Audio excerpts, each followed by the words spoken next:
गर्मियों की दोपहर थी। कॉलोनी की गली में सन्नाटा पसरा हुआ था।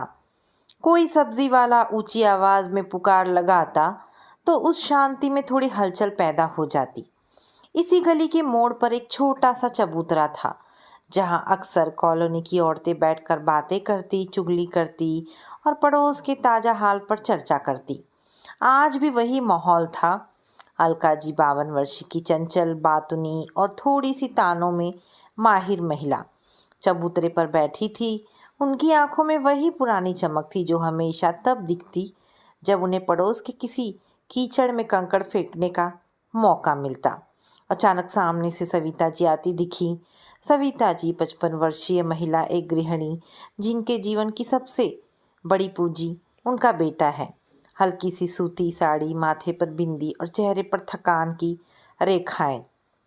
कभी जो कॉलोनी में अपनी अकड़ और ठाठ के लिए जाने जाती थी, आज उनकी चाल में आत्मविश्वास की बजाय बोझिलपन था। अलका की नज़र उन पर पड़ते ही होठों पर एक बनावटी मुस्कान खिल गई।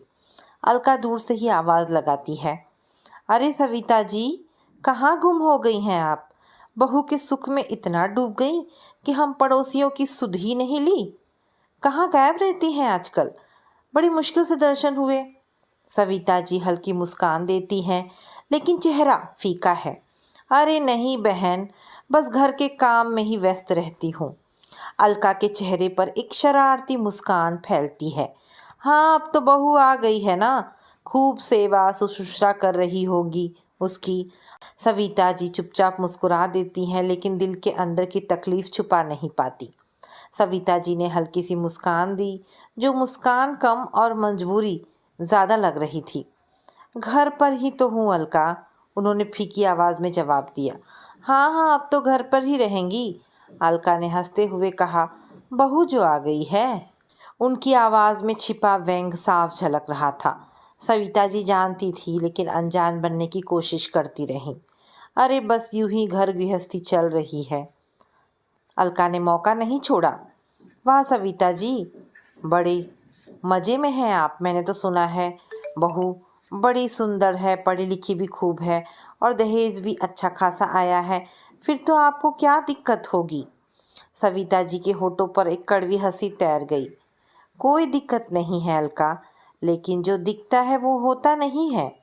अरे ये क्या कह रही हैं? अलका ने मासूमियत का नाटक करते हुए कहा, जबकि अंदर ही अंदर वे जानती थी कि सविता जी की बहू प्रियंका का स्वभाव किसी से छुपा नहीं है। अलका ने ताना कसते हुए फिर कहा, लेकिन मैंने तो सुना है कि बहू हाथ से एक काम भी नहीं करती और आप करती फिरती हैं सब। ये सब मोहल्ले में बातें हो रही हैं। सविता जी, कुछ सच है क्या? सविता जी की आंखों में नमी तैर गई। एक लंबी सांस खींचकर बोली, क्या बताऊँ अलका, सच यही है। बहू को काम से कोई लेना देना नहीं, साफ कह देती है मुझे नहीं करना है। मेरे पापा ने दहेज दिया है क्या काम करने के लिए? अरे, अलका ने नकली हैरानी जताई, तो फिर तो आपको आराम नहीं मिल रहा होगा। बहू के रहते घर के सारे काम आप ही कर रही हैं ना? उनके चेहरे पर सहानुभूति थी, पर शब्दों में चुभन। सविता जी की आवाज़ भर्रा गई। हाँ, अब आराम कहाँ अलका, उल्टा अब तो अपनी ही इज्जत नहीं रही। बहू अपनी मर्जी की माली है। जब मन करे बाजार चली जाती है, जब मन करे मायके चली जाती है। हमें तो बताना भी जरूरी नहीं समझती। बेटा भी उसी के कहे में है। जो बहू कहती है वही सही है, हमारी कोई सुनने वाला नहीं। अलका के दिल में एक अजीब सी तसल्ली हो रही थी। उन्होंने मन ही मन कहा, अच्छा हुआ, जब मैं अपनी भतीजी का रिश्ता लेकर आई थी तब बड़ी अफसरी दिखा रही थी, अब भुगतो। लेकिन बाहर से बहुत सहानुभूति जताते हुए बोली, अरे सविता जी, परेशान मत होइए, आजकल की बहुएं ऐसी ही होती हैं। मायके का मोह कभी छूटता ही नहीं। बेटे भी शादी के बाद ससुराल वालों के हो जाते हैं। आप अकेली नहीं हैं, हम सब के साथ हो रहा है। सविता जी की आंखों से 2 बूंद आंसू ढुलक गए। अलका, ये तो वही घर है जहाँ कभी मेरी चलती थी। बेटा मेरी हर बात मानता था, लेकिन आज मुझे ही पराई कर दिया गया है। अलका ने उनका हाथ थामते हुए कहा, हिम्मत रखिए सविता जी, वक्त एक सा नहीं रहता। आप देखिए, एक दिन सब ठीक हो जाएगा। लेकिन उनके शब्दों में खोखलापन था। सविता जी महसूस कर रही थी। अंदर ही अंदर अलका जानती है कि सविता जी की बहू प्रियंका घर का कोई काम नहीं करती। उन्हें तो मज़ा इस बात से आ रहा था कि कल तक जो सविता जी अपनी ऊंचाई पर इतराती थी, आज वही अपनी बहू के तानों और बेटे की बेरुखी में घुट रही हैं। शाम ढल रही थी, सविता जी अपने घर लौट आईं। घर में कदम रखते ही ड्राइंग रूम से प्रियंका की हंसी की आवाज़ गूंज रही थी। वो फ़ोन पर अपनी सहेली से बातें कर रही थी। हाँ यार, यहाँ तो सब बढ़िया है, काम वाम कुछ नहीं करना पड़ता, सासू माँ सब संभाल लेती हैं। सच कहूँ, बड़े मज़े में हूँ। ये सुनते ही सविता जी का दिल जैसे किसी ने मसल दिया हो। रसोई की तरफ बढ़ते हुए उन्होंने धीरे से बुदबुदाया, मज़े तो तुम्हारे हैं प्रियंका, हमारे नहीं। इस तरह कॉलोनी में सविता जी के घर की गपशप और उनकी बहू के घमंड की शुरुआत की बात हो चुकी थी। लेकिन सविता जी नहीं जानती थी कि ये शुरुआत आने वाले समय में उनके जीवन का सबसे बड़ा तूफान बनने वाली है। सुबह के 8 बजे थे। सविता जी रसोई में खड़ी गैस पर चाय चढ़ा रही थी। बाहर आंगन में तुलसी के चौरे के पास दीपक जल रहा था। पुराने दिनों में इस घर की सुबह ऐसी ही होती थी। बस फ़र्क इतना था कि तब इस माहौल में खुशबू, हंसी और अपनापन होता था। आज भी घर वही था, दीवारें वही थी, आंगन वही था, पर रिश्तों की गर्माहट कहीं खो गई थी। प्रियंका अपनी नीली रेशमी नाइटी में चाय की ट्रे उठाए हुए बाहर बालकनी में बैठी थी। फ़ोन कान पर लगाए हुए थी और चेहरे पर आत्मविश्वास की चमक थी। हाँ मम्मी, सब बढ़िया है यहाँ, बस काम काज थोड़ा ढीला है। अरे मुझे क्यों करना है, मम्मी जी है ना, सब संभाल लेती हैं, आप टेंशन मत लो। उसकी आवाज़ में एक अजीब सा घमंड था, जैसे वो किसी 5 सितारा होटल में रहने आई हो, ना कि अपने ससुराल में। इतना कहते ही उसने चाय का कप उठाया और बड़े इत्मीनान से घूंट भरा।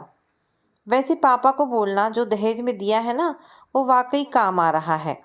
यहाँ तो सब मेरी मर्जी से होता है। मैंने अजय को साफ बोल दिया है, मुझे घर के कामों में दखल नहीं चाहिए। और सुनो मम्मी, आपको आकर कुछ लाने की ज़रूरत नहीं है, यहाँ तो पहले से ही सब इंतज़ाम है। रसोई में खड़ी सविता जी सब सुन रही थी। उनकी आंखों में आंसू थे, लेकिन उन्होंने चुपचाप गैस धीमी की और कप में चाय डालने लगी। तभी अजय की आवाज़ आई, माँ मेरी शर्ट प्रेस हुई कि नहीं? हाँ बेटा, रखी है अलमारी में, सविता जी ने धीमी आवाज़ में कहा। अजय बाहर आया, सफ़ेद फॉर्मल शर्ट पहनते हुए बोला, माँ ज़रा जल्दी जल्दी नाश्ता कराओ, मुझे ऑफिस के लिए लेट हो रहा है। सविता जी प्लेट में पराठे और दही परोसने लगी। तभी प्रियंका उठकर आई और टेबल पर बैठ गई। अजय, मैंने कहा था ना कि मुझे टोस्ट और कॉफ़ी चाहिए, पराठे नहीं। अरे प्रियंका, पराठे बनाए हैं माँ ने, खा लो, अजय ने कहा। अजय, तुम्हें समझ नहीं आता क्या? मुझे सुबह सुबह इतनी कैलोरीज नहीं चाहिए, मुझे फ्रेश जूस और टोस्ट चाहिए। और हाँ, अगली बार से मेरे लिए अलग नाश्ता तैयार होना चाहिए। सविता जी के हाथ रुक गए। उन्होंने कुछ नहीं कहा, बस चुपचाप टोस्ट बनाने चली गई। अजय भी जानता था कि माँ के लिए ये सब आसान नहीं है, लेकिन वह कुछ कहने की हिम्मत नहीं जुटा पाता था। वो जानता था कि अगर उसने प्रियंका के खिलाफ कुछ कहा तो घर में लंबी बहस हो जाएगी। रात का समय था। डिनर टेबल पर सन्नाटा छाया हुआ था। प्रियंका प्लेट में सिर्फ सलाद डाल रही थी। अजय चुपचाप खाना खा रहा था। सविता जी ने अजय से कहा, अजय बेटा, कल तेरे दादाजी की पुण्यतिथि है, सोचा था हवन रख ले, तुम लोग छुट्टी ले लो। अजय ने बिना सिर उठाए कहा, प्रियंका से पूछ लो माँ, उसे देखना है कि कौन सा दिन सही रहेगा। ये सुनकर सविता जी के दिल पर जैसे किसी ने हथौड़ा मार दिया।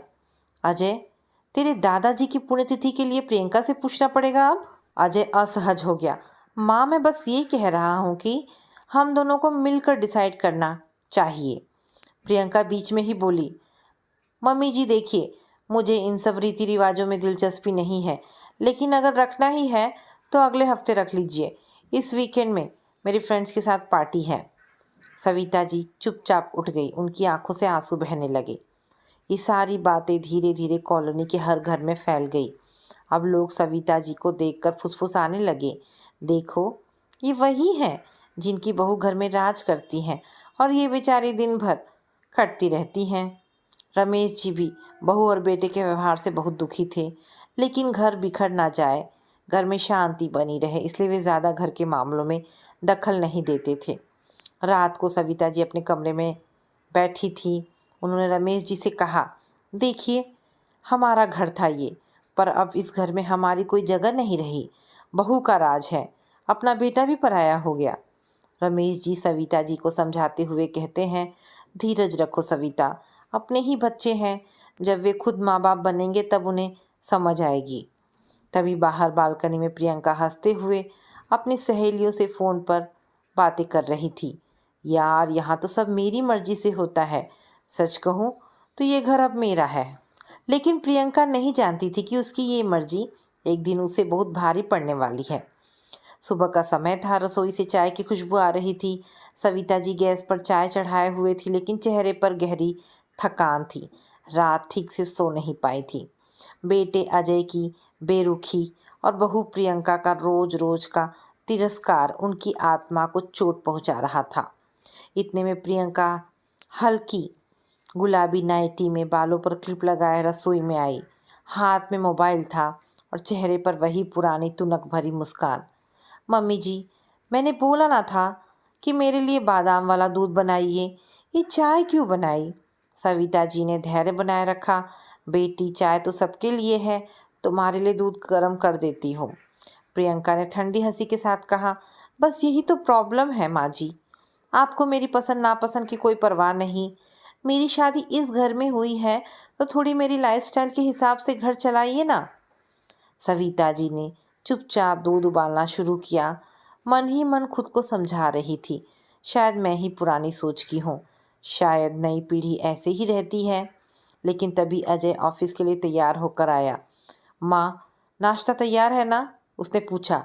सविता जी ने प्लेट में पराठे और गोभी के सब्जी परोसी।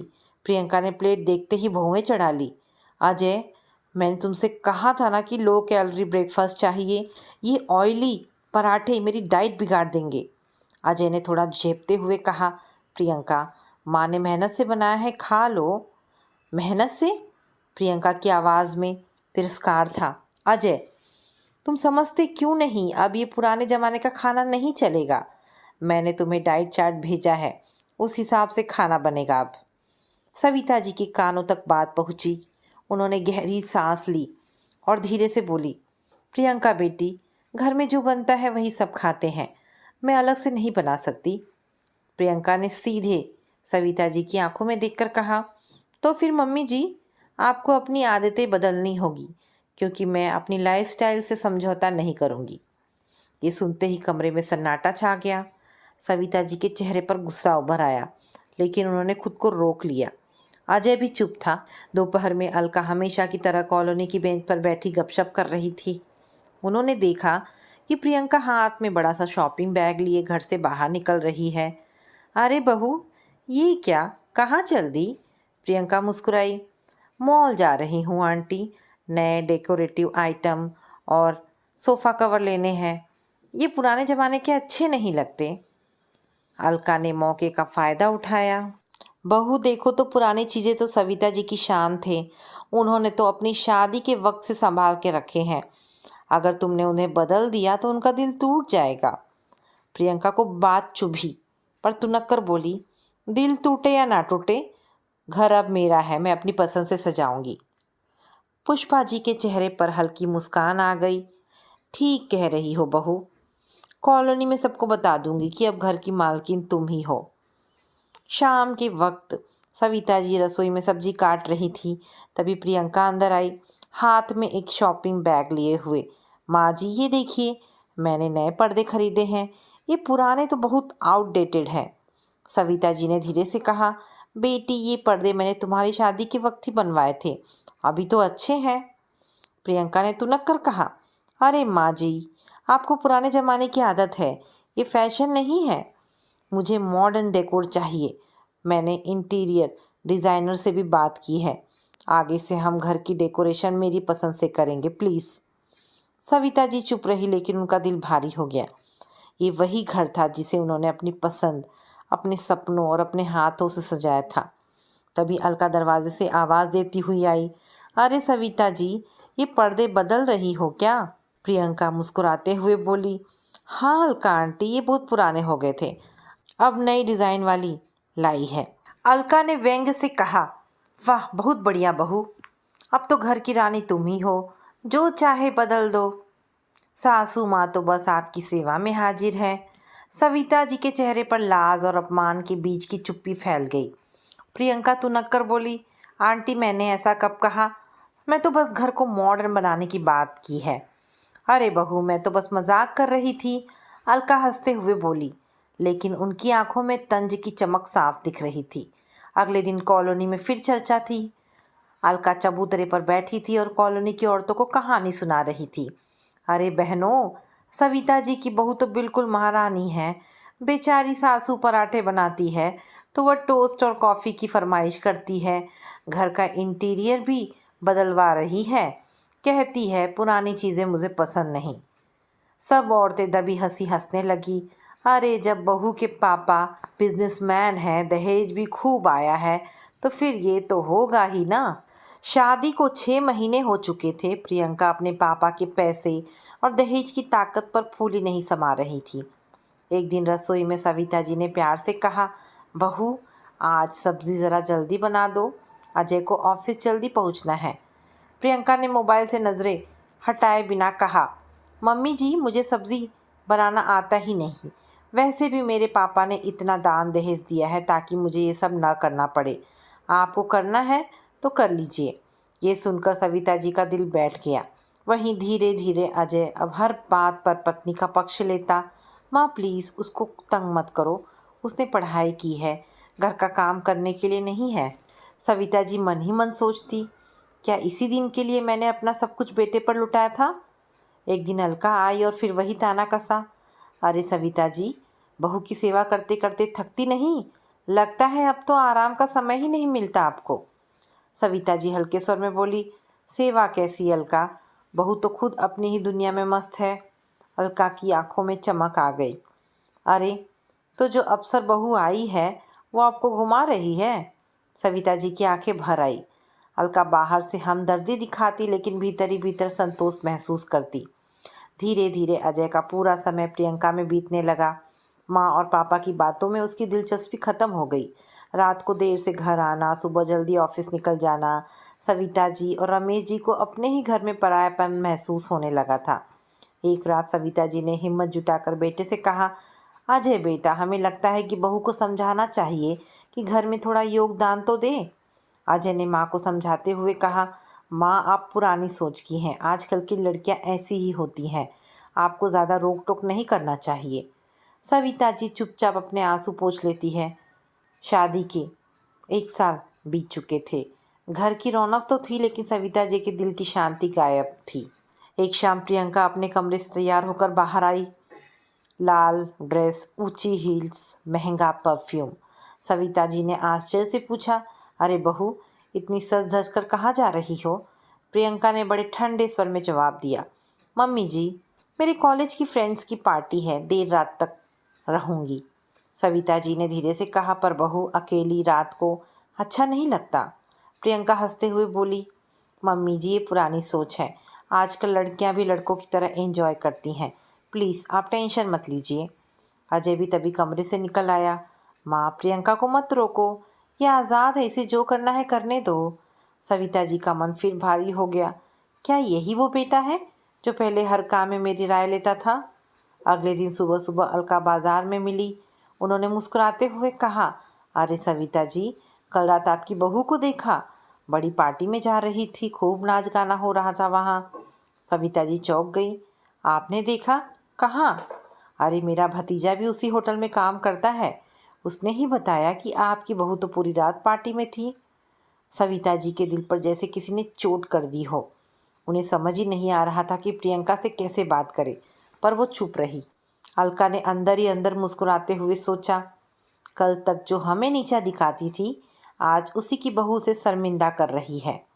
दूसरे दिन भी प्रियंका देर रात घर लौटी तो सविता जी ने प्यार से कहा, बहू देर बहुत हो गई थी, थोड़ी चिंता हो गई थी हमें। प्रियंका ने नज़रें उठाए बिना कहा, चिंता क्यों मम्मी जी, मैं बच्ची नहीं हूँ, अपनी लाइफ जीना जानती हूँ। रमेश जी भी वहीं बैठे थे। उन्होंने गुस्से में कहा, बहू, घर के कुछ नियम होते हैं, चाहे जितनी भी पढ़ाई की हो, परिवार का सम्मान सबसे पहले आता है। प्रियंका तुनक कर बोली, सम्मान?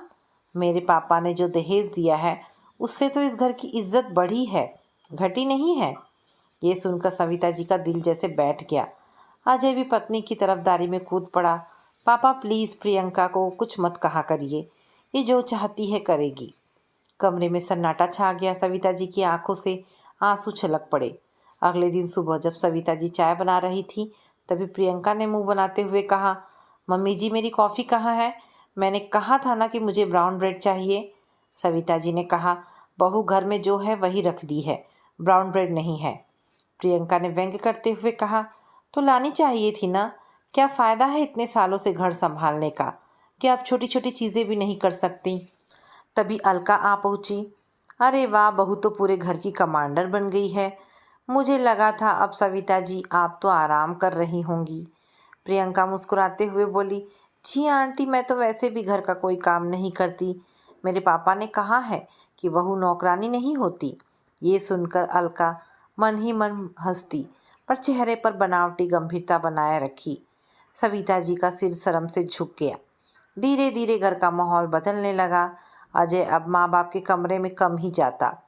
प्रियंका उसे हर समय व्यस्त रखती, कभी मॉल तो कभी मूवी, कभी आउटिंग। एक रात सविता जी ने अजय से कहा, बेटा हमें तुमसे थोड़ी बात करनी है। अजय फ़ोन में डूबा था। माँ, बाद में बात करते हैं।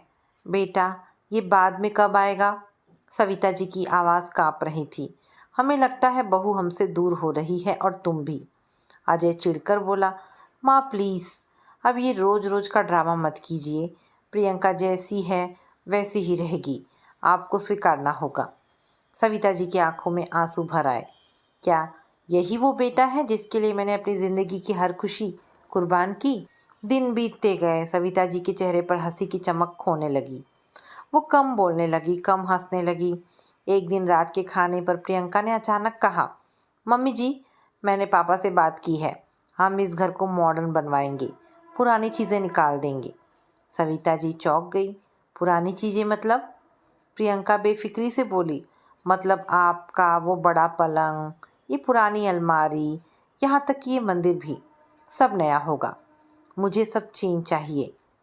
जब दहेज में इतना सारा फर्नीचर, किचन सेट और डेकोरेशन आया है तो फिर घर मेरी पसंद से क्यों नहीं सज सकता? सविता जी के चेहरे पर क्रोध उतर आया। दहेज का मतलब ये नहीं कि तुम इस घर की मालकिन हो गई हो प्रियंका। रमेश जी भी गुस्से से उठ खड़े हुए। ये घर हमने अपनी मेहनत और प्यार से सजाया है प्रियंका, इसे बदलने का हक किसी को नहीं है। प्रियंका ने आंखें तरते हुए कहा, पापा जी, ये घर हमारे नाम है, अजय के नाम है, हम जो चाहेंगे वही होगा। अजय भी चुपचाप सिर झुकाए बैठा रहा। सविता जी को लगा जैसे किसी ने उनके दिल में चाकू घोंप दिया हो। प्रियंका घर में ज़्यादातर वेस्टर्न ड्रेस ही पहनती। शाम का समय था, वह मिनी ड्रेस में सजी सवरी अजय के पास आई। अजय सुनो, इस वीकेंड में हमें गोवा जाना है, मेरे पापा वहाँ के होटल में बुकिंग कर दी है। अजय ने हिचकते हुए कहा, लेकिन प्रियंका, माँ पापा अकेले रह जाएंगे। प्रियंका ने नाराज़ होकर कहा, अरे अजय, मैंने तुमसे शादी की है, तुम्हारे माता पिता से नहीं। हम अपनी लाइफ जी रहे हैं, वो अपनी जिएंगे।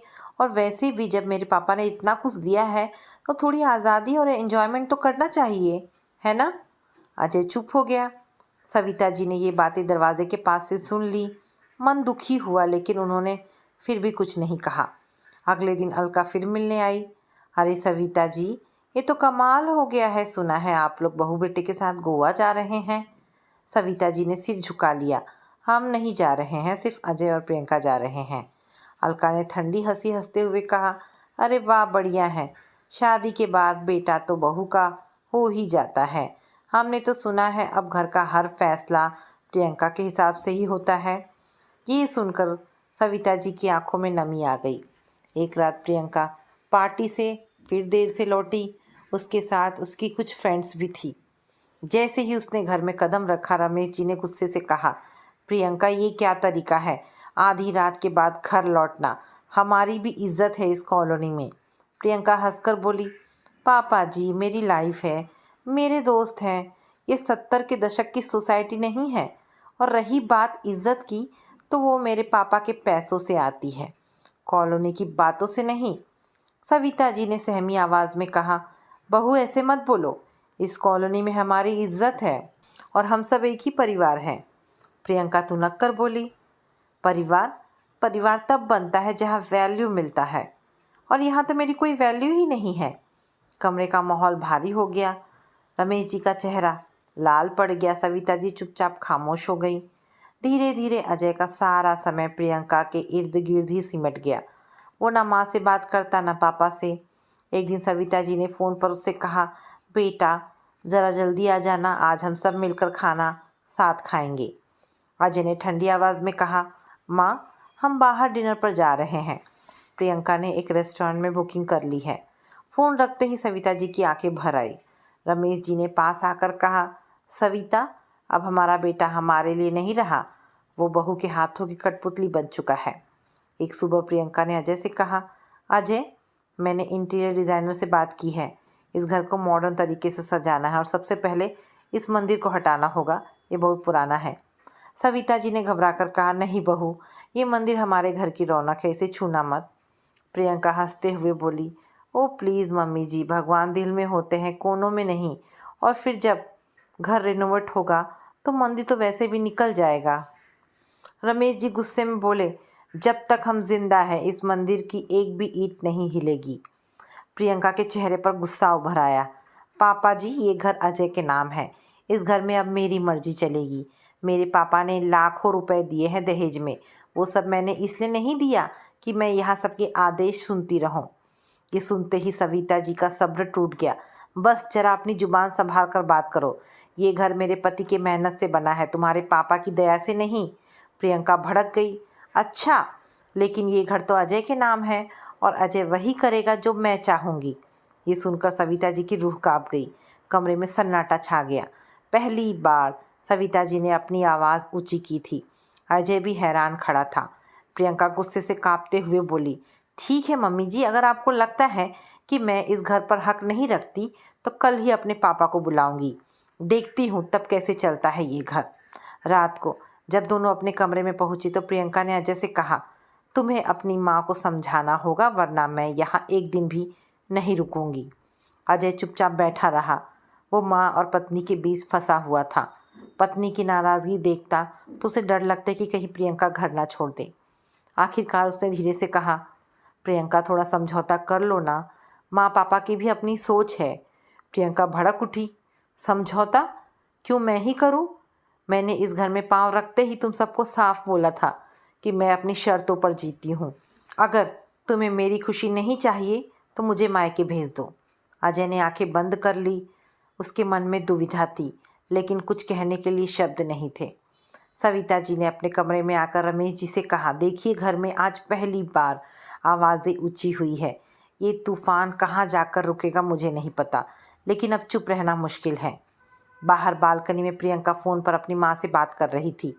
मम्मी मैंने साफ बोल दिया है, या तो ये घर मेरे हिसाब से चलेगा या मैं यहाँ नहीं रहूँगी। लेकिन प्रियंका नहीं जानती थी कि उसके ये शब्द इस घर में ऐसी आग लगाएंगे जो आने वाले दिनों में हर रिश्ते को राख कर देगी। पड़ोस में बातें फैल चुकी थी। लोग कानाफूसी करने लगे, अरे सविता जी की बहू तो बहुत घमंडी है, बेटा भी अब माँ बाप को नहीं पूछता, इतना दहेज लेकर आई है तो सास ससुर का अपमान करेगी ही। जब सविता जी मंदिर जा रही थी तो उन्होंने सुना, बेचारी सविता जी कल तक तो दूसरों को भाव भी नहीं देती थी, आज खुद के बेटे बहू ने उनकी इज्जत मिट्टी में मिला दी। उनके कान जलने लगे। घर लौटकर वो घंटों रोती रही। अलका अब रोज़ घर आने लगी। सविता जी बहू को थोड़ा संस्कार सिखाइए वरना लोग बातें बनाएंगे। अपनी बात रखते हुए अलका ने कहा, अगर प्रियंका की जगह मेरी भतीजी अनामिका होती तो ये दिन नहीं देखने पड़ते आपको। सविता जी जानती थी कि अलका ताना दे रही हैं, लेकिन उनके पास कहने को कुछ नहीं था। दिल में टीस उठी, क्या हमने रिश्ता तय करते समय गलती की थी? उस रात प्रियंका ने फिर एक पार्टी का प्लान बनाया। अजय तैयार हो रहा था। सविता जी ने पहली बार सख्त स्वर में कहा। अजय, 1 मिनट रुकना। हर रोज़ की पार्टी, हर रोज़ की देर रात, तुम्हें अपनी जिम्मेदारियों की कोई परवाह है या नहीं? अजय चौंक गया। माँ प्लीज़, ये पुराना ज़माना नहीं है। सविता जी ने दृढ़ आवाज़ में कहा, ज़माना कोई भी हो, माँ बाप की इज़्ज़त सबसे पहले होती है। अगर तुम्हारे लिए हम महत्वहीन हो गए हैं तो हम घर छोड़ देंगे। कमरे में सन्नाटा छा गया। प्रियंका ने चुपचाप होठ काट लिए। अजय के मन में पहली बार उथल पुथल मच गई। माँ की आंखों में आंसू देख उसका दिल डगमगाने लगा। रात भर वो सो नहीं सका। सुबह प्रियंका ने कहा, अजय, अपनी माँ को समझाओ वरना हमें इस घर से जाना पड़ेगा। अजय ने थकी हुई आवाज़ में कहा, प्रियंका, घर छोड़ना इतना आसान नहीं है। ये घर मेरी माँ की जान है। प्रियंका गुस्से से बोली, मतलब मेरी कोई वैल्यू नहीं है? अजय खामोश हो गया। दिल में पहली बार सवाल उठा, क्या मैंने माँ और पापा की खुशी के बदले सही चुनाव किया था? दिन बीतते गए। घर में रिश्तों की खाई गहराती जा रही थी। माँ पापा की आंखों में दर्द था, अजय की आत्मा में अपराध बोध और प्रियंका के चेहरे पर चढ़ता घमंड। लेकिन अब हालात बदलने वाले थे। एक अनजाने मोड़ पर अनामिका की वापसी होने वाली थी। ये वही लड़की थी जिसे कभी सविता जी ने जिसका रिश्ता ठुकरा दिया था। एक शाम सविता जी मंदिर जा रही थी। वहाँ उनकी मुलाकात अनामिका से हुई। वही लड़की जिसका रिश्ता कभी अजय के लिए आया था। अनामिका अलका जी की भतीजी थी। रिश्ता अलका जी ही लेकर आई थी, लेकिन जिसे सविता जी ने ये कहकर ठुकरा दिया था कि मामूली सी कंपनी में काम करने वाले क्लर्क की बेटी हमारे घर की बहू नहीं बन सकती। अनामिका अब पहले से बहुत बदल चुकी थी। साधारण सी लड़की अब आत्मनिर्भर, आत्मविश्वासी और शालीन लग रही थी। वो अब एक बड़ी नामी कंपनी में मैनेजर थी। अनामिका ने सविता जी को नमस्ते किया। कैसी हैं आप आंटी जी? सविता जी चौंक गई। हल्की मुस्कान के साथ बोली, मैं ठीक हूँ अनामिका बेटी, तू कैसी है? अनामिका बोली, भगवान की कृपा है। आप कभी घर आइए, पापा भी बहुत याद करते हैं आपको। सविता जी के दिल में टीस उठी। अगर उस समय हमने अनामिका को चुना होता तो शायद आज हालात अलग होते। उधर घर में प्रियंका का घमंड दिन पे दिन बढ़ता जा रहा था। वो सोशल मीडिया पर अपनी हर पार्टी, हर महंगी शॉपिंग की तस्वीरें डालती। कॉलोनी में बातें और फैलती जा रही थी। एक दिन उसने अजय से कहा, सुनो अजय, अब हमें इस पुरानी सोसाइटी से निकलना होगा। मैं अपने फ्रेंड्स के बीच ऐसे सोसाइटी का नाम नहीं लेना चाहती। अजय हिचकिचाते हुए बोला, प्रियंका, ये घर माँ पापा की जान है। माँ पापा की बहुत सारी यादें जुड़ी हैं इस घर से। प्रियंका गुस्से में बोली, माँ की इमोशंस के लिए हमें अपनी लाइफ ख़राब नहीं करनी है। अजय, हम अब इस लोकेशन में रहकर कभी अपग्रेड नहीं कर पाएंगे। अजय खामोश रहा, लेकिन अंदर से टूटने लगा। अलका अब रोज़ नए नए ताने देती, अरे सविता जी, बहू तो हीरोइन बन गई है। सुना है अगले हफ्ते गोवा जा रही है दोस्तों के साथ, आपको ले जा रही है ना? सविता जी चुपचाप खड़ी थी। अलका ने ताना और मारा, अरे बेटा तो बहू के इशारे पर नाचता है। क्या दिन आ गए हैं। वो अजय जो कभी आपकी उंगली भी नहीं छोड़ता था। सविता जी का गला रुंध गया। उन्होंने जवाब नहीं दिया, बस आंखों में पानी भरकर घर लौट आई। अगले रविवार सविता जी ने अनामिका के घर जाने को सोचा। अनामिका ने बहुत आदर से उनका स्वागत किया। आंटी जी, ये घर आपका ही है। मैंने आपके लिए खीर बनाई है, आपको पसंद है ना? सविता जी की आंखें भर आई। वो सोच रही थी, प्रियंका के होते हुए भी कभी बहू का सा अपनापन महसूस नहीं हुआ, और ये लड़की आज भी हमें उतना ही मानती है। वहीं अनामिका ने अजय के बारे में कोई बात नहीं की। उसने सिर्फ सविता जी की सेहत, उनकी पसंद नापसंद के बारे में ही चर्चा की। सविता जी के दिल को बड़ी राहत मिली। एक शाम जब प्रियंका ब्यूटी पार्लर जाने के लिए तैयार हो रही थी तो उसका फ़ोन टेबल पर बजने लगा। सविता जी फ़ोन उठाकर उसे देने ही वाली थी कि प्रियंका दौड़कर आई और घबराई हुई आवाज़ में बोली, मम्मी जी, मेरा फ़ोन मत छूना, पर्सनल है। सविता जी को उसकी आवाज़ में डर महसूस हुआ। रात को उन्होंने अजय को बताया, लेकिन अजय ने गुस्से में कहा, माँ, आप हर समय प्रियंका के पीछे क्यों पड़ी रहती हैं? थोड़ा भरोसा कीजिए उस पर। सविता जी चुप रह गई, लेकिन उनके मन में शंका का बीज बोया जा चुका था। अगले हफ्ते घर में प्रियंका और सविता जी के बीच खुलकर बहस हो गई। सविता जी बोली, बहू घर के खर्चे काफ़ी बढ़ गए हैं, थोड़ा कंट्रोल करना होगा। प्रियंका ने आंखें तरेते हुए कहा, कंट्रोल? मैंने इस घर में अपनी लाइफस्टाइल बदलने के लिए शादी नहीं की। मेरे पापा ने जो दहेज दिया है उसी का इस्तेमाल कर रही हूँ। रमेश जी बोले, बहुत दहेज से घर नहीं चलता, घर चलाने के लिए समझदारी चाहिए। प्रियंका भड़क गई, अगर आपको मेरी आदतें पसंद नहीं तो मैं मायके चली जाऊंगी। कमरे में चुप्पी छा गई। उस रात अजय सो नहीं पाया। माँ और पापा का समझौता और प्रियंका का दिन पे दिन बढ़ता अहंकार सब उसके मन को बेचैन कर रहे थे। सुबह उसने प्रियंका से कहा, प्रियंका हमें थोड़ा बैलेंस रखना होगा, माँ पापा की भी सोसाइटी में इज्जत है। प्रियंका ने ठंडी आवाज़ में कहा, अजय, अगर तुम्हें माँ पापा की इज्जत इतनी प्यारी है तो मेरे जैसे लाइफस्टाइल वाली लड़की से शादी क्यों की थी? अजय स्तब्ध रह गया। उसने पहली बार महसूस किया कि उसकी शादीशुदा ज़िंदगी और परिवार के बीच खाई बन चुकी है। एक दिन अजय की ऑफिस पार्टी में उसकी मुलाकात अनामिका से हुई। वो अब उसकी कंपनी में एचआर मैनेजर थी। अरे अजय, इतने सालों बाद मुलाकात हुई, अनामिका ने हंसते हुए कहा। अजय मुस्कुराया, लेकिन उसकी आंखों में थकान थी। अनामिका ने गौर किया और बोली, सब ठीक है ना? अजय ने बस इतना कहा, हाँ, घर में बहुत कुछ ठीक नहीं है।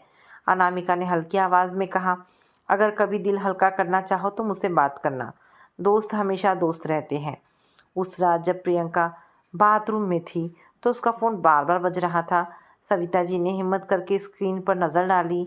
एक नाम बार बार फ्लैश हो रहा था, राहुल। सविता जी का दिल ज़ोर ज़ोर से धड़कने लगा। उन्होंने तुरंत फ़ोन नीचे रख दिया। रात को उन्होंने अजय से ये बातें कहनी चाहिए, लेकिन हिम्मत नहीं जुटा पाई।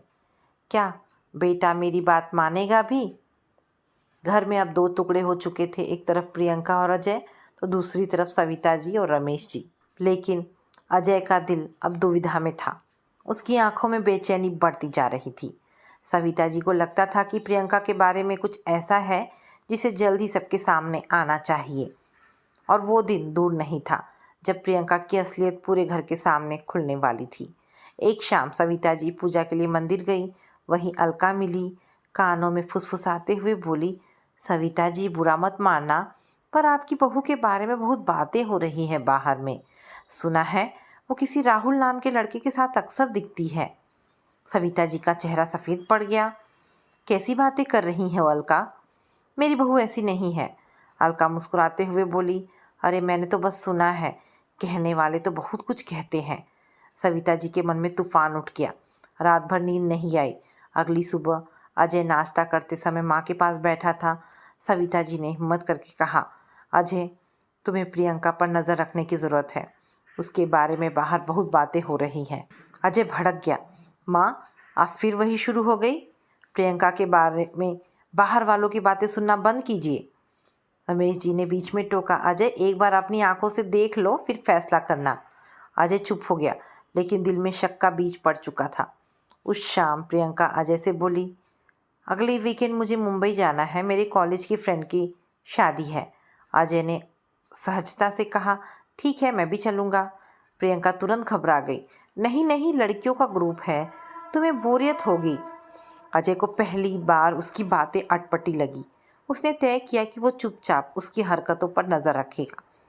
अगले दिन अजय की ऑफिस में अनामिका से मुलाकात हुई। अजय के चेहरे पर टेंशन देखकर अनामिका बोली, अजय, सब ठीक है? तुम्हारे चेहरे पर बहुत तनाव दिख रहा है। अजय ने अनामिका को सब कुछ बता दिया। अनामिका शांत होकर बोली, अगर तुम चाहो तो मैं सावधानी से पता कर सकती हूँ कि प्रियंका मुंबई में किससे मिलने जा रही है। हमारे कंपनी के एचआर नेटवर्क में बहुत लोग हैं वहाँ। अजय ने हैरानी से उसकी ओर देखा। तुम ये करोगी मेरे लिए? अनामिका ने हल्के से मुस्कुराते हुए कहा, अजय, दोस्ती वही जो मुश्किल में काम आए। 3 दिन बाद अनामिका ने अजय को फ़ोन किया। अजय, तुम्हें एक बात बतानी है। प्रियंका मुंबई में राहुल शर्मा नाम के शख्स के साथ थी। तस्वीरें भी हैं मेरे पास। अजय का दिल बैठ गया। राहुल? कौन है ये राहुल? अनामिका ने बताया, एक बिजनेस कंसल्टेंट। दोनों पिछले 6 महीने से सोशल मीडिया पर काफ़ी एक्टिव हैं। अजय के पैरों तले से ज़मीन खिसक गई। अजय ने प्रियंका का सामना किया। प्रियंका, तुम मुंबई राहुल से मिलने गई थी? प्रियंका सन्न रह गई, फिर हंसते हुए बोली, ओ गॉड अजय, तुम भी ना। तुम्हें कॉलोनी की औरतों की तरह शक की बीमारी हो गई है। राहुल मेरा कॉलेज फ्रेंड है बस। अजय ने कहा, फ्रेंड से मिलने के लिए इतने झूठ क्यों बोले? प्रियंका भड़क उठी। अगर तुम्हें मुझ पर भरोसा नहीं है तो हम ये रिश्ता यहीं ख़त्म कर देते हैं। अजय चुप हो गया, लेकिन उसके भीतर कुछ टूट चुका था।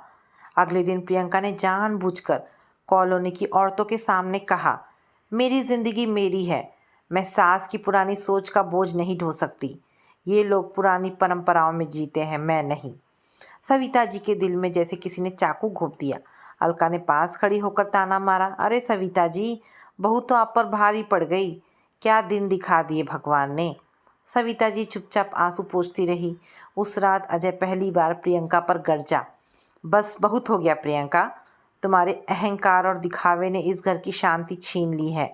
मेरे माँ बाप की इज्जत मिट्टी में मिल गई है। प्रियंका गुस्से में बोली, तो मैं चली जाती हूँ इस घर से। अजय ठंडे स्वर में बोला, अगर तुम्हारा मन यहाँ नहीं है तो जाने से तुम्हें कोई नहीं रोकेगा। प्रियंका गुस्से में सामान पैक करने लगी, लेकिन उसी समय राहुल का फ़ोन आया। अजय ने सब कुछ सुन लिया। अजय ने अनामिका की मदद से प्रियंका और राहुल की चैट्स निकाल ली। सबूत साफ था, प्रियंका लंबे समय से राहुल के साथ रिश्ते में थी। अगले दिन पूरे परिवार के सामने अजय ने प्रियंका को सबूत दिखाए। रमेश जी का चेहरा लाल हो गया, सविता जी की आंखों में आंसू थे, प्रियंका चुप थी। अजय ने दृढ़ स्वर में कहा, प्रियंका अब ये रिश्ता ख़त्म है। इस घर की इज्जत और मेरे माँ बाप की प्रतिष्ठा से बड़ा कुछ नहीं। प्रियंका मायके चली गई। प्रियंका के जाने के बाद घर में शांति लौट आई। सविता जी के चेहरे पर इतने महीनों बाद सुकून था। अजय धीरे धीरे अपनी ज़िंदगी संभालने लगा। अनामिका ने हर मुश्किल समय में उसका साथ दिया।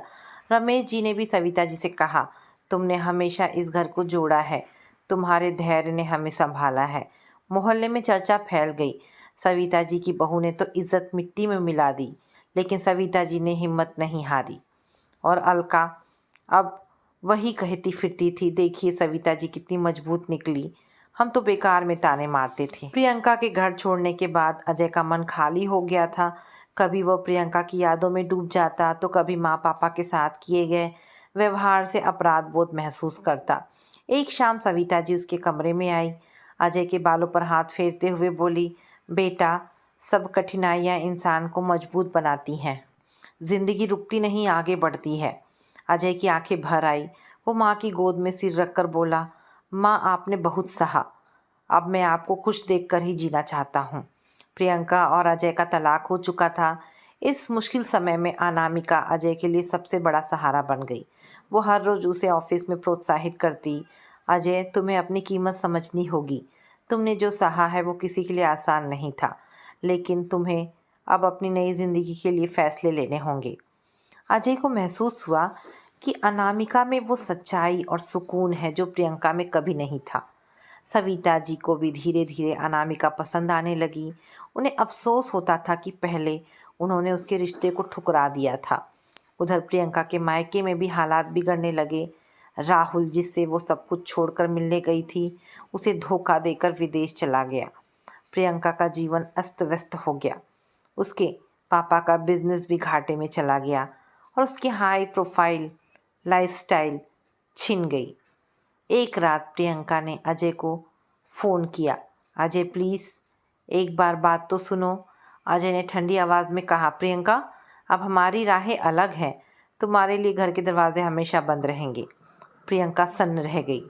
उसे एहसास हुआ कि उसने अपनी ज़िंदगी की सबसे बड़ी गलती की है। प्रियंका की करतूतें मोहल्ले में सबके सामने आ चुकी थी। अलका अब हर किसी से कहती, हमने तो सविता जी को पहले ही समझाया था कि बहू बहुत हाई फाई है, अब भुगत लो। सविता जी अब चुप नहीं रहती। वो एक दिन सबके सामने बोली, हाँ हमारी पसंद गलत थी, लेकिन हमारी परवरिश नहीं। गलती मान लेना कमज़ोरी नहीं, गलती से सीखना ताकत है। पूरे कॉलोनी में पहली बार सविता जी की बातों पर तालियां बजी। कई महीने बीत गए। अजय और अनामिका की दोस्ती अब गहरी हो चुकी थी। एक दिन रमेश जी ने अजय से कहा, बेटा ज़िंदगी में फिर से खुशियाँ लानी होगी। अनामिका तुम्हें समझती है, तुम्हें स्वीकार करती है, शायद भगवान ने उसी को तुम्हारे लिए भेजा है। अजय ने माँ की ओर देखा। सविता जी की आंखों में भी सहमति थी। अजय ने धीरे से कहा, अगर अनामिका भी चाहती है तो मैं एक नई शुरुआत के लिए तैयार हूँ। अजय ने हिम्मत जुटाकर अनामिका से बात की। अनामिका, मुझे नहीं पता तुम क्या सोचती हो, लेकिन मैं चाहूँ तो क्या हम फिर से एक रिश्ता शुरू कर सकते हैं? अनामिका की आंखों में नमी थी। वो बोली, अजय, हमारी कहानी अधूरी थी। शायद भगवान चाहता था कि हम सही समय पर मिले। हाँ, मैं तैयार हूँ। सविता जी ने दोनों को आशीर्वाद दिया। उनकी आंखों में खुशी के आंसू थे। इसी बीच प्रियंका एक दिन अचानक घर आ गई। उसका चेहरा थका हुआ, आंखें सूजी हुई थी। मम्मी जी, प्लीज़ मुझे माफ़ कर दीजिए, मैंने बहुत बड़ी गलती की। सविता जी ने सख्त आवाज़ में कहा। प्रियंका, माफ़ी शब्द से टूटे रिश्ते नहीं जुड़ते। इस घर की इज्जत तुमने रौंदी है। अब तुम्हारे लिए दरवाज़ा नहीं खोल सकते। प्रियंका ज़मीन पर बैठकर रोती रही, लेकिन अजय कमरे से बाहर नहीं आया। अजय और अनामिका की शादी की तैयारियां शुरू हो गई। इस बार सविता जी ने सब कुछ सादगी, खुले दिल से किया। पूरी कॉलोनी में चर्चा थी। देखो, सविता जी ने दहेज का लालच नहीं किया, ना कोई खर्चा, ना कोई शान, बस रिश्तों की गरिमा बचाई। अलका भी अब कहती, सविता जी की बहू और मेरी भतीजी अनामिका बहुत संस्कारी है, घर का मान सम्मान बढ़ेगा अब। शादी के दिन सविता जी के चेहरे पर संतोष की चमक थी। अजय और अनामिका साथ फेरे ले रहे थे और हर फेरे के साथ सविता जी का दिल हल्का होता जा रहा था। पंडित जी ने कहा, अब ये दोनों एक दूसरे के सुख दुख के साथी बन गए हैं। कॉलोनी के लोग सविता जी के पास आए। बहन जी, आपने बहुत अच्छा फैसला लिया। जिस इज्जत को प्रियंका ने मिट्टी में मिलाया, उसे आपने और अनामिका बहू ने फिर से पा लिया। सविता जी की आंखों से आंसू बह निकले, लेकिन इस बार ये आंसू खुशी के थे। कई महीने बाद अजय और अनामिका का घर हंसी खुशी से भर गया। सविता जी की आंखों में अब सुकून था। एक दिन रमेश जी ने उनसे कहा, देखो, समय ने सब ठीक कर दिया। जिस इज्जत को हम समझ रहे थे कि खो गई, वो अब और मजबूत होकर लौटी है। सविता जी ने मुस्कुराते हुए जवाब दिया, नहीं रमेश जी, इज्जत लौटती नहीं, इज्जत को इंसान अपने कर्मों से फिर से कमाता है। और सचमुच सविता जी ने अपने धैर्य, साहस और सही फैसलों से ना सिर्फ अपनी बल्कि पूरे परिवार की इज्जत बचा ली। अजय और अनामिका की शादी को 6 महीने हो चुके थे। घर में अब हंसी खुशी का माहौल था। अनामिका ने अपनी सादगी, प्यार और सम्मान से सविता जी का दिल पूरी तरह जीत लिया था। एक सुबह सविता जी ने अनामिका से कहा, बेटी, तूने इस घर में फिर से रौनक भर दी है। मुझे लगता है जैसे भगवान ने तुझे हमारे लिए ही भेजा हो। अनामिका मुस्कुराई, मम्मी जी, मैंने ऐसा कुछ नहीं किया। आपका आशीर्वाद ही इस घर की सबसे बड़ी दौलत है।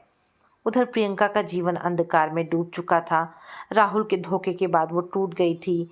उसका मायका भी अब आर्थिक संकट में फंस चुका था। उसने एक दिन अपनी सहेली से कहा, मैंने सोचा था शादी के बाद मेरी ज़िंदगी फिल्मों जैसी होगी, लेकिन मेरी चाहते ही मेरी बर्बादी बन गई। सहेली ने समझाया, प्रियंका, अब भी वक्त है।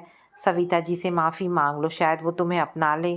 प्रियंका की आंखों में नमी थी, लेकिन उसका अहंकार अब भी पूरी तरह टूटा नहीं था। अब मोहल्ले में सविता जी की चर्चा होती थी। अलका अपने ग्रुप में कहती, देखो, सविता जी ने अपनी बहू अनामिका को बहू के रूप में लाकर घर संवार लिया। सच कहूँ तो हमें लगा था उनकी इज्जत कभी वापस नहीं आएगी, लेकिन अब सब उल्टा हो गया। रमा आंटी बोली, हाँ बहन जी, अनामिका बहुत संस्कारी लड़की है। और सविता जी का धैर्य रंग लाया। ये बातें सुनकर सविता जी का चेहरा गर्व से चमक उठता। अजय अब अपने करियर में बहुत आगे बढ़ रहा था। अनामिका की प्रोत्साहन से उसने एक नई नौकरी ली और अब एक प्रोजेक्ट का हेड बन चुका था। एक दिन उसने अनामिका से कहा, तुम्हारे बिना ये मुमकिन नहीं था, तुमने मुझे टूटने से बचाया। अनामिका बोली, अजय, जब रिश्ता सच्चा हो तो एक की तकलीफ़ दूसरे की तकलीफ़ बन जाती है। एक दिन अचानक प्रियंका घर आ पहुंची। उसने सविता जी के पैरों में गिरकर कहा, मम्मी जी, मुझे माफ़ कर दीजिए, मैं फिर से इस घर में रहना चाहती हूँ। सविता जी का चेहरा सख्त था। प्रियंका, इस घर के दरवाजे तुम्हारे लिए हमेशा से बंद हैं। तुमने इस परिवार की नींव हिला दी थी। प्रियंका रोती रही, लेकिन अजय कमरे से बाहर भी नहीं आया। कुछ दिनों बाद खबर आई कि प्रियंका डिप्रेशन में चली गई है। उसकी माँ ने सविता जी से आकर कहा, बहन जी, अगर हो सके तो प्रियंका से एक बार मिल लीजिए, वो बहुत टूट चुकी है। सविता जी का दिल पिघल गया। वो अजय से बोली, बेटा, जितनी भी गलतियां हुई, प्रियंका एक वक्त हमारी बहू थी, हमें इंसानियत दिखानी होगी। अजय चुपचाप सहमत हो गया। अगले दिन सविता जी और अजय प्रियंका से मिलने गए। प्रियंका उन्हें देख देख कर फूट फूट कर रो पड़ी। अजय, मम्मी जी, मैंने आपको बहुत दुख दिया। अगर भगवान ने मुझे दूसरा मौका दिया तो मैं सब ठीक करना चाहती हूँ। अजय शांत स्वर में बोला, प्रियंका, हम तुम्हारे लिए प्रार्थना करेंगे, लेकिन अब हमारे रिश्ते का पन्ना हमेशा के लिए बंद हो चुका है। प्रियंका की आंखों में पश्चाताप साफ दिख रहा था। जब अनामिका को प्रियंका की हालत का पता चला तो उसने सविता जी से कहा, मम्मी जी, प्रियंका से गलती हो गई थी, आप लोग उसे माफ़ कर दीजिए। प्रियंका को मैं अपनी बहन के रूप में अपना सकती हूँ।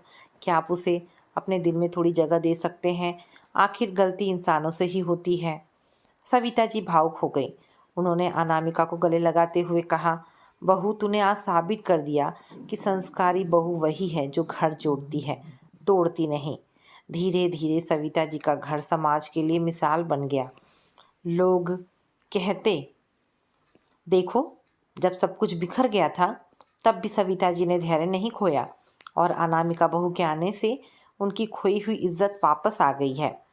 अजय और अनामिका अब एक आदर्श दंपति के रूप में जाने जाते थे। कॉलोनी में लोग उनकी मिसाल देते। रिश्ते निभाने का सही तरीका बहू अनामिका से सीखना चाहिए। कुछ सालों बाद अजय और अनामिका के घर एक प्यारे बेटे का जन्म हुआ। घर में छोटे बच्चे की हंसी खिलखिलाहट गूंजने लगी। सविता जी अपनी गोद में पोते मयंक को लिए बोली, देखिए, भगवान ने हमारी सहनशीलता का इनाम दिया। रमेश जी मुस्कुराए, हाँ, और अब इस घर की खुशियाँ कोई नहीं छीन सकता। सविता जी ने पोते के माथे पर चुंबन किया और कहा, याद रखना, इज्जत दहेज, पैसे या शान से नहीं आती। इज्जत प्यार, त्याग और धैर्य से बनती है। अब धीरे धीरे प्रियंका डिप्रेशन से बाहर तो आ चुकी थी, लेकिन उसके मन में अनामिका के प्रति बहुत ही ईर्ष्या भर गई थी। एक रात प्रियंका को नींद नहीं आ रही थी। उसकी आंखें लाल थी। वो खुद से कहती है, अनामिका ने मेरा सब कुछ छीन लिया। अजय का प्यार, कॉलोनी की इज्जत, यहाँ तक कि वह घर, उस घर की पहचान बन गई है। उसने शीशे में खुद को देखा और कहा, अब मुझे उस घर से, उस अनामिका से सबसे बदला लेना होगा। अनामिका पूरे कॉलोनी में आदर्श बहू के रूप में जानी जाती थी। हर पड़ोसी उसकी तारीफ करता। जब कभी प्रियंका वहाँ सबसे मिलने जाती तो उसका खून खौल उठता। एक दिन अलका जी बातों ही बातों में प्रियंका से कहती हैं, प्रियंका, मानना पड़ेगा, अनामिका ने घर को संभाल लिया। तुम्हारे समय में जितनी बातें होती थी अब सब खत्म हो गई है। प्रियंका मुस्कुराई, लेकिन अंदर से तड़प उठी। वो मन ही मन बोली, बस अब और नहीं। प्रियंका ने अपनी पहली चाल चली। वो धीरे धीरे अजय के पास जाने लगी। एक दिन रात के करीब 9 बजे अजय अपनी स्टडी रूम में काम कर रहा था। तभी दरवाज़ा हल्के से खुला। अजय ने पीछे मुड़कर देखा। प्रियंका खड़ी थी। अजय, प्रियंका की आवाज़ काँप रही थी, क्या हम कुछ देर बात कर सकते हैं? मैं बहुत अकेली हूँ, मुझे तुम्हारी ज़रूरत है। अजय ने भौहें चढ़ाई। प्रियंका, तुम्हें यहाँ आने की इजाज़त किसने दी? प्रियंका कमरे में अंदर चली आई। उसकी आंखों में आंसू थे, लेकिन उनमें एक अजीब चमक भी थी। प्रियंका अजय के पास आकर बोली, अजय, हम दोनों की शादी टूट गई, लेकिन क्या हमारी मोहब्बत भी ख़त्म हो गई है? अजय गुस्से से उभरा, कौन सी मोहब्बत? तुम्हें सिर्फ पैसा, स्टेटस और दिखावा चाहिए था। अगर प्यार चाहिए होता तो आज तुम यहाँ नहीं होती। प्रियंका ने धीरे से अजय का हाथ पकड़ने की कोशिश की। अजय, एक बार, सिर्फ एक बार मेरी आंखों में देखो, तुम्हें महसूस होगा कि मैं अब भी तुमसे प्यार करती हूँ। अजय ने झटके से अपना हाथ पीछे खींच लिया। अजय की आंखों में गुस्सा और अपमान दोनों थे। उसने तीखे स्वर में कहा, प्रियंका, अगर तुम्हें जरा भी शर्म बची है तो इस कमरे से अभी चली जाओ।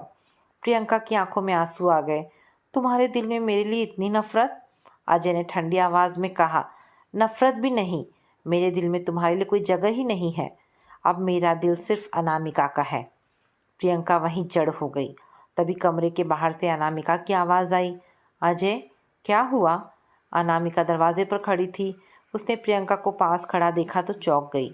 अजय तुरंत अनामिका की तरफ बढ़ा और बोला, अनामिका, प्लीज़ कुछ गलत मत समझना।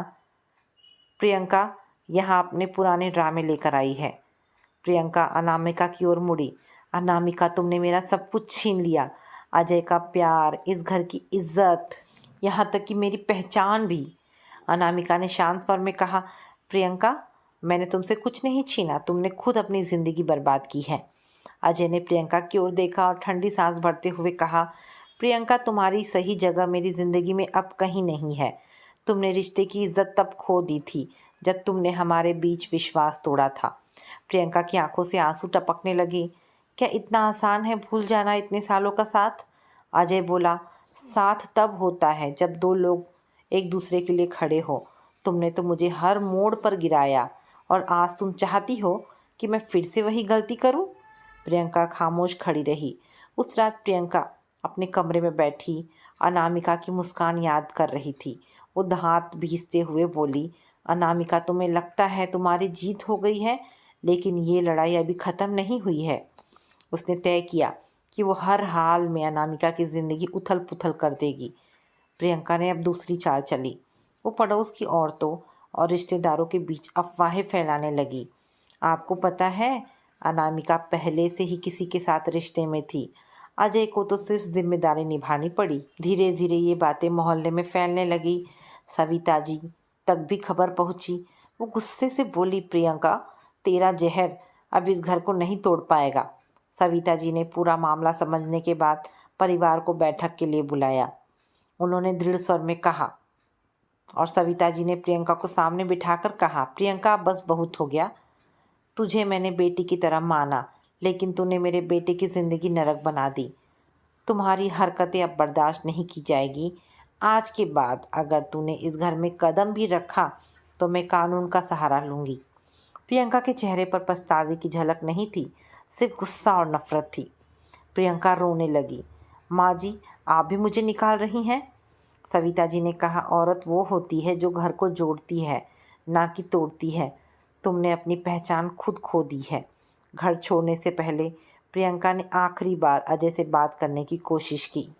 वो बोली, अजय, एक आखिरी बार कह रही हूँ, अगर चाहो तो हम फिर से साथ रह सकते हैं। अजय की आवाज़ ठंडी और सख्त थी। प्रियंका, मैं सिर्फ अनामिका का हूँ। मेरे दिल में, मेरे घर में और मेरी ज़िंदगी में सिर्फ उसी की जगह है। कृपया ये समझ लो और आगे बढ़ो। प्रियंका की आंखों से आंसू झरझर बहने लगे। प्रियंका आखिरकार घर छोड़कर चली गई। उसका बदले का सपना अधूरा रह गया। अजय ने अनामिका का हाथ थामकर कहा, अगर आज तुम नहीं होती तो ये घर टूट चुका होता। तुमने फिर साबित किया कि प्यार सिर्फ पाने का नहीं, बल्कि निभाने का नाम है। सविता जी ने अनामिका के सिर पर हाथ रखते हुए कहा, बेटी, तूने इस घर को सिर्फ जोड़ा नहीं, बल्कि हमें नई पहचान दी है। और घर में एक बार फिर सुकून, सम्मान और इज्जत लौट आई। तो दोस्तों, ये कहानी यहाँ पर समाप्त होती है। आशा करती हूँ कहानी पसंद आई होगी। अगर कहानी पसंद आई है तो प्लीज़ इसे लाइक एंड शेयर करें। दोस्तों, ऐसी ढेरों पारिवारिक कहानियाँ सुनने के लिए मेरे चैनल को प्लीज़ सब्सक्राइब करें। मिलते हैं एक नई कहानी के साथ। धन्यवाद दोस्तों।